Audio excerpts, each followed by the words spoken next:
So 3D printers have gotten really cheap these days. This one's 180 bucks. And I might want to make something with it. Let's say a little camera stand. Instead of making it out of wood, maybe I can make it with a 3D printer. Or maybe I want to make a bigger camera stand, something like this. Or maybe I want to make something for my tool shop. Or I'm not sure what this gadget is, but here's something I made once. I don't think I can 3D print one of those though. All these things, it's not just that they're too big.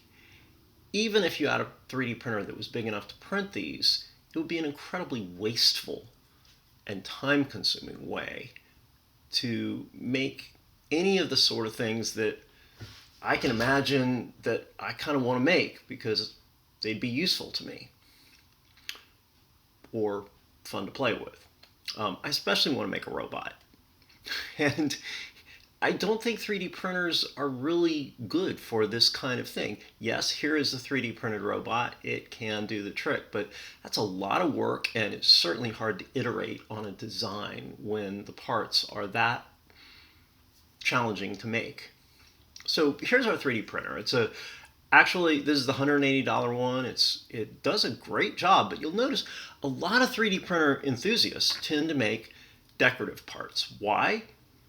My guess is the main reason they stick to things like this is because they're thinking, what can I completely make with a 3D printer? To me, that's like thinking, what can I completely make with a box of nails? Well, you could make a sculpture, I guess, like this guy did. Or you could make blacksmith puzzles.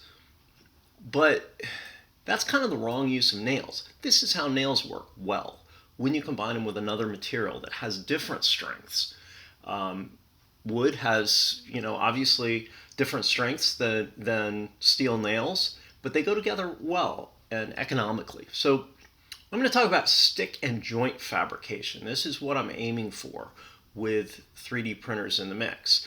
You can think of Tinker Toys, but you can also think of, say, black pipe furniture, which is kind of cool. I mean, I kind of like the steampunk industrial rustic look, but it's not a particularly practical way to make things. It's not very flexible because they're mostly 90-degree joints, maybe 45 degrees.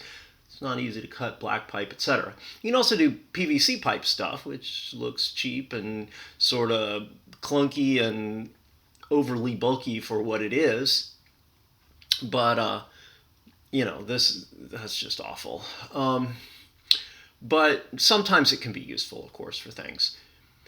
More practically, think of in construction, stick and joint, where you use these newer ways of doing it with steel braces, joist hangers, etc., which make construction so much quicker, and it makes it stronger for the materials. It's a more efficient way to build things, material-wise as well as labor-wise. And yes, they can be beautiful. The standard ones in houses are just utilitarian, but if you want them to look nice, you could do that too. And it's certainly been done. And as much as we might love old school joinery, it just isn't practical for most purposes. Here's where you're just doing utilitarian construction without the braces, and it just is harder. So our kind of sticks that I want to talk about is what I call flat stock, which is wood, smaller than a 2x4 typically, smallish stuff, for at least for hobbyist use. And we're going to say it can be cut at an angle, but no cutting notches or anything like that. No three-dimensional angles, just 2D. And you can cut it with a device like this if you want. That's $37 for this little device, and that would work for most of the kind of things. You can also use craft sticks, which are otherwise known as popsicle sticks. You might think of kids gluing those together, but okay, that's all I got so far. I'm going to show I'm going to explain trusses and how that works as opposed to rectilinear designs. I'm going to show my own little models and how you can cut the popsicle sticks very easily with pruning shears and how you can measure them from a printer and give an idea of what I'm talking about here, and also with procedural foam, what they call it, and how you glue these things together and hopefully get a nice, beautiful finish, or at least that's possible. The end.